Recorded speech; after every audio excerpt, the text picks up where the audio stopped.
Okay, alright. So karon September 28.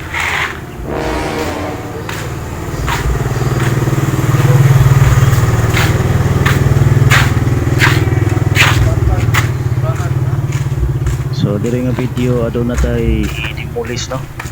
Ding ding ding ding. So muna atong i-demolish dire. So kini di sa una gitanong-tanan ako na siya. Kanang naigipang bitay dira gitamnan ako na siya pero undang og tanong-tanong kay kini nga mga balay dili man jud coral then binuangan na akong tanom. Kunang na-discourage ko magtanom-tanom. Kunang niundang na og tanom. So magbalik ako tanom diri nataran sa balay ma coral na ning balay no. Nya usab ko tantangon jud ni siya kay pinisingan man ni dire po. So by the way ato na nang i-demolish din mo gamit tanan anong tanan. So mo ni siya hagdanan na gamito na to. So mo gamit tanan kay sa ibabaw na nakahikutan ang tire wire no. Mo nang putlon sa tong tire wire sa ibabaw.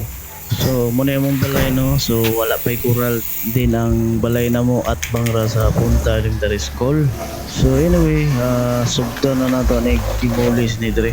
Ang tango na to ni. Pero kining stick mo gamit pa ni himong isa.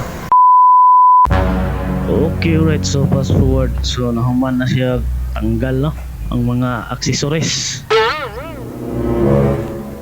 So nara diri ang gibang tanggal nako. So katong sudlan sa tanom sa karon gisuod na karton kay labay na napadong no. Then diri na diri stick iwutang so gamit pa ni siya imong lamisa. So by the way mo na siyang balay laman so wait na ato po dito sa unahan ila kati Bermudista. So anyway, ako sa ning isod ning hambulan kay basig daginuton pa ni kawat makaluto pa ba ni di makadungagan ning hadaganan eh.